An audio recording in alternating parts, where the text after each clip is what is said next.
Hi everyone and welcome back to my channel. Today's video is sponsored by Native Deodorant, which is my favorite deodorant brand that I've been using for almost a year now. And I'm so happy I switched because the scents are so much nicer. And as someone who works in a barn and does not really wear much in the way of perfume, it's really nice to have people saying that I smell good, and it's just all because of my deodorant. My boyfriend has complimented me numerous times on my perfume, but joke's on him, it's just the deodorant. Native deodorants come in a variety of amazing smelling scents that last throughout the day, even if you work with big smelly animals like I do all day, and even when I come back in from the barn, I still smell good. The other fantastic things about these deodorants is that the texture is soft and not sticky, so it's really kind to sensitive skin. It's also aluminum, paraben, and sulfate free, as well as vegan and cruelty free. And the best thing is that you can get 33% off your first box if you use my code down below and order from Native Deodorant. I highly recommend it. I use it every day, and I work with horses who are stinky, so trust me when I say I like it. So I just want to start this off with saying that I do not typically work with Banksy every day. I kind of just take him out whenever I have time to work with him, and this means that sometimes he will just hang out in the field for a week or two before I take him out, and that's kind of what he's been doing more or less lately. So he's not a huge priority to have in regular training because of the fact that he's just a baby. He doesn't need to be getting drilled on a lot of stuff. He's just doing like the basics and kind of doing it at my convenience. With that said, I do want to start getting him out more often because especially in the wintertime, he's getting a bit more fresh and he needs more reminders with how he needs to act with his behavior. Banksy is turning 2 at the end of May, and he is currently still intact, meaning he has not been gelded yet, so his behavior is even more important to keep in line and make sure that he is being safe around people and kind of knows how to handle any high energy when he's out in public, which is why I'm going to prioritize working with him more. But with that said, again, he's not going to be in a full training program, and work does not have to be physical work. Most of the work I do with him is mental work. So some days of training are literally just taking him up to the barn, tying him and grooming him, and that's all he needs to do because this kind of just reiterates where he is tied and that he gets to be groomed, which he really likes. And then sometimes I also give him a hay net while he's tied, which keeps him busier and allows him to eat while he is being tied. So tying is practice for a young horse because it helps teach them how to stand patiently. I do not agree with tying horses to a patience pole or leaving them tied for hours, especially when they're young. And I compare it to, could I stand still for hours being tied up doing nothing and do it patiently? No, I could not. So I would never do that to a horse toddler. Today he is definitely more agitated being tied because he did accidentally take his halter off just before this and had his head caught under the rope a bit because he ducked under and pulled up and then took his halter off. He did not get loose and he just stood there, so overall he was really good, but that definitely made him a bit more agitated. And on top of that, my nephew was out in his little stroller, which Banksy was not sure of because we've not introduced them, so he's a little bit nervous of that, and that made him less patient to stand and just a bit more on edge, which you can kind of see here. He's holding his neck more tensely and he's not as relaxed as he typically is well tied. But with that said, he still behaves himself really well, and for a youngster he's doing a really good job handling being nervous of his surroundings. And I say these things just because it's important to take into account any setting events that could stack upon each other and create a bigger reaction. So when he starts to get nervous at things, I'm mindful of these because as he's more agitated, it will take less to have him react with a flight response.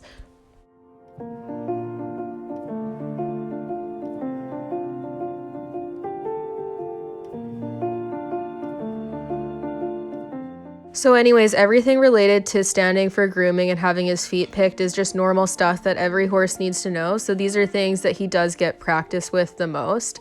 On days where I'm limited on time, I always make it more of a priority just to bring him up to groom him and have him stand at the barn, because this also creates a positive association with being at the barn because he does like being groomed. And then he also gets rewarded for when he's standing and exhibiting calm behaviors as well. So basically what I'm trying to do is just instill a happy association with the barn so that he has no reason to be nervous or dread coming up to the barn, because in the future when he eventually is a riding horse, this is also where he's going to have to come to be tacked prior to starting actual training sessions that involve physical work. So we want to create that positive association from the beginning so that he doesn't have nerves while tied, and so that he eventually is just associating being up with the barn with regular grooming sessions, and then he will be able to stand for longer periods of time as he ages and gets more used to this.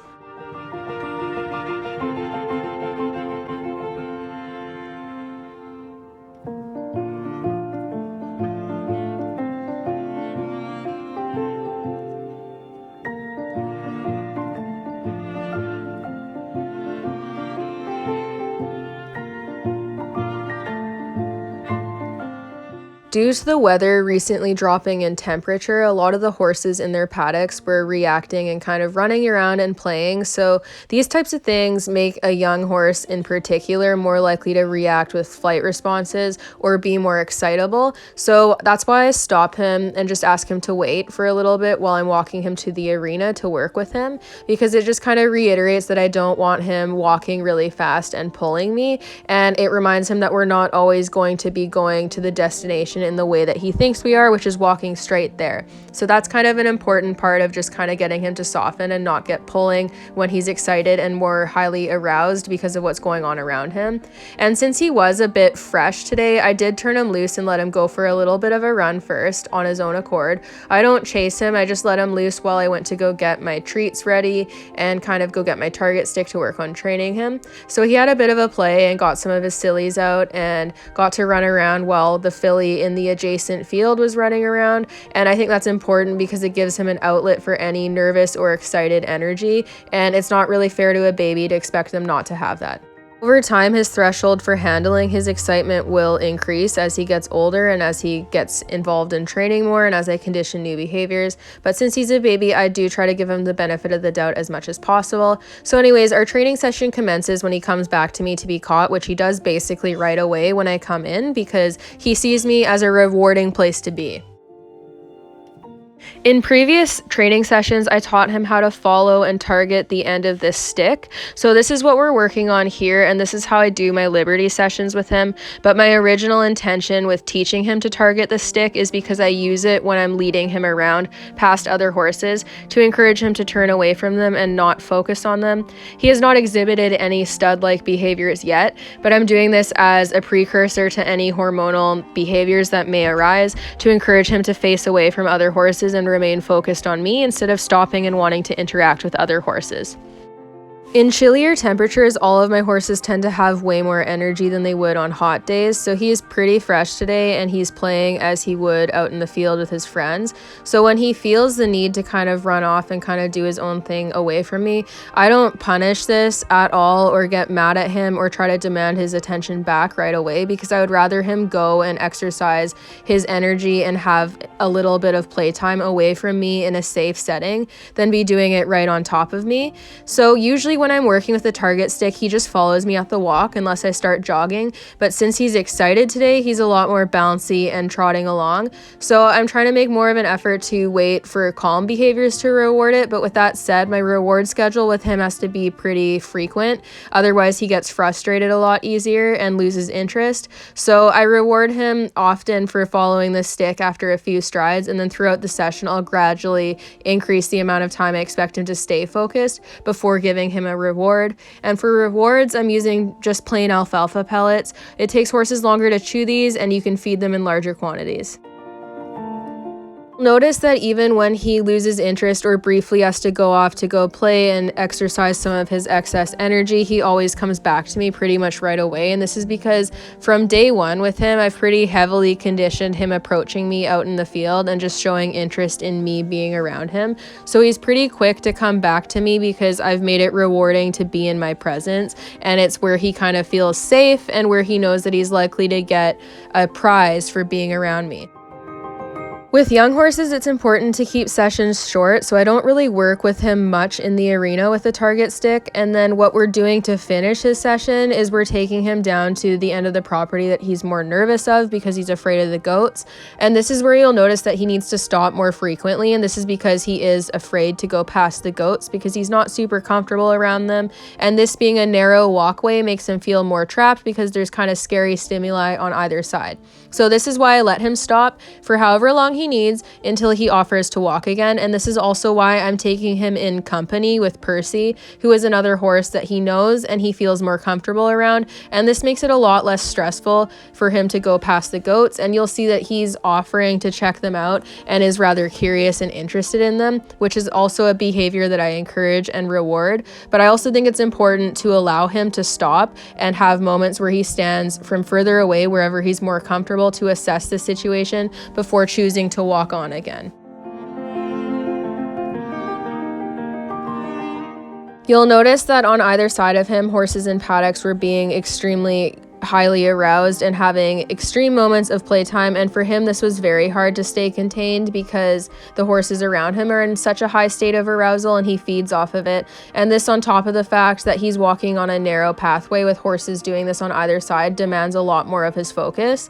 So I try to encourage him to do calming behaviors like eating and rewarding him with my alfalfa pellets, or letting him graze near whatever stimuli is kind of worrying him, but from far enough away that he can watch what's going on without having a complete conniption and a major outburst. And I was actually really proud of him today because these horses were going wild and being completely insane, and he kept it together honestly better than what Milo could have done, and Milo's almost 9 years old.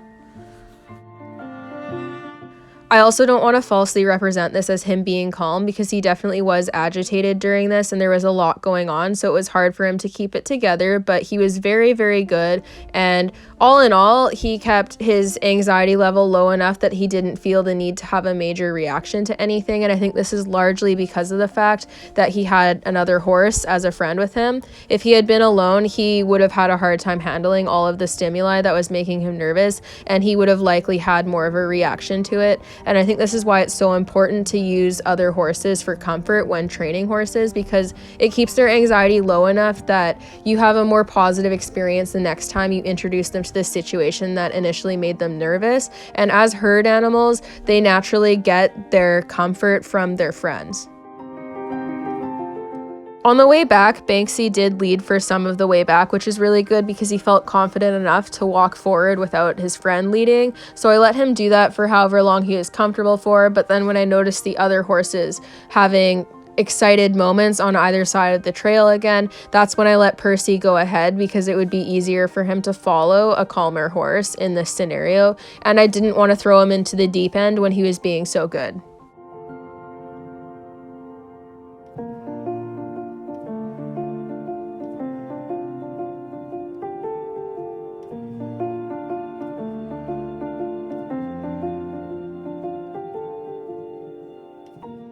I also want to reiterate why I let my horses stop and stand if something's making them nervous. I don't ask them to move on immediately, because when they stand, it allows them to assess whatever they're afraid of at a distance that they're more comfortable at. And if you ask them to move forward without letting them a moment to stand, then you're asking them to approach whatever they're afraid of and putting them in a position where they don't have that moment to kind of calm down and address whatever they're afraid of. So I let him stop and kind of look at what was going on with the other horses, who were being absolutely crazy because it was feed time. And he handled it really well. He was willing to look at the goats again and was very curious, so I rewarded him for this. And he even faced and interacted with the goats while there was stuff going on in his blind spot behind him, which is really, really good. He had one moment where he kind of pushed past me and tried to go after Janae's dog, but it was very, very minor and not a big deal, so we just carry on and don't make a big deal out of it. So all in all, that training session was only about half an hour, which I think is something important to state, because I don't think that young horses need to be getting drilled on concepts, because we have to treat them like toddlers, and you wouldn't want a toddler working on schoolwork for extended periods of time.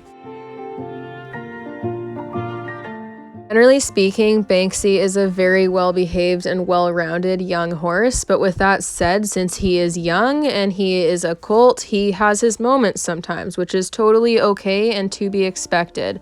My training methods generally only use negative reinforcement and positive reinforcement, and I try to use non-escalating negative reinforcement, which means I don't just create more and more pressure until a horse responds. I'll try asking them in a different way that they're more likely to understand, and then mark the cue with a reward. And for Banksy, since he likes being scratched and groomed so much, his rewards can just be being groomed or scratched at a spot he likes. It doesn't always have to be food, but with that said, food is the highest reward for him. So if I really want to enact behavioral change, generally speaking, it is best to use the most high value reward. So alfalfa pellets are great for this, but I can also use jackpot rewards, kind of like apples or carrots or something he views as even better than alfalfa pellets. But generally speaking, he just gets alfalfa pellets because he's a chonky boy.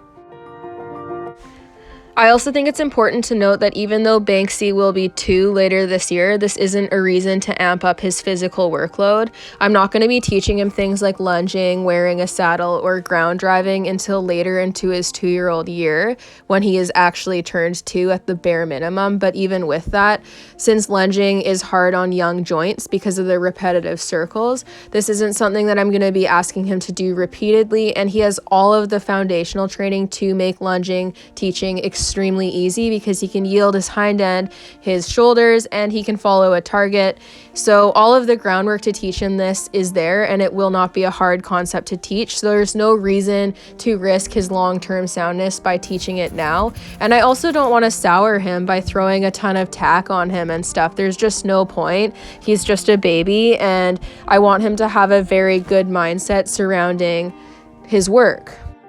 I think a huge component of creating a well-minded horse is not asking too much of them and kind of breaking their trust in you. And in a lot of cases, just because you can doesn't mean that you should. Since Banksy has gone on like trail rides being ponied by us and doing a lot of work in straight lines that stimulates his mind and also teaches him things, there's just no reason to start on these older horse concepts when he doesn't need to know them yet. So that's something that'll come later in his training, and I just want to make that clear because I don't want to ruin his potential as a riding horse in his future by spoiling his mind by stressing him out or creating a negative association because I demand too much of him or because I hurt his body. Anyways, I suppose that this is a long-winded way of saying that I know that my videos of Banksy are probably less exciting because we aren't doing very much, but I'm hoping to preserve his natural curiosity and his willingness to do things for me and his eagerness to be involved in training with me and actually wanting to participate. And in order to do this, it's reliant on me respecting his boundaries and not asking too much of him to create a negative association and break the trust that he has in me currently. And everything that I'm working on him with, whether it looks like it or not, will set him up for success in future training because it is teaching him skills that will be useful for when he is older.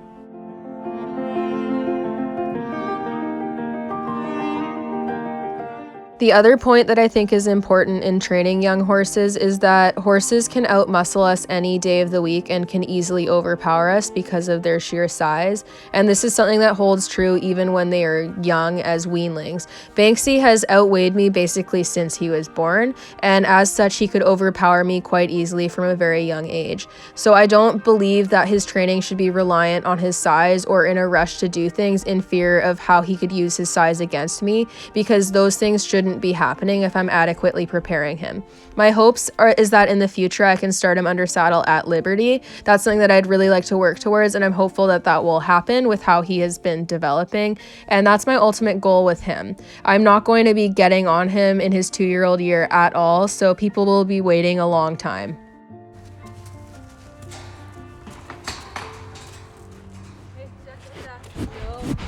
No, none of that. I'm gonna take this with me.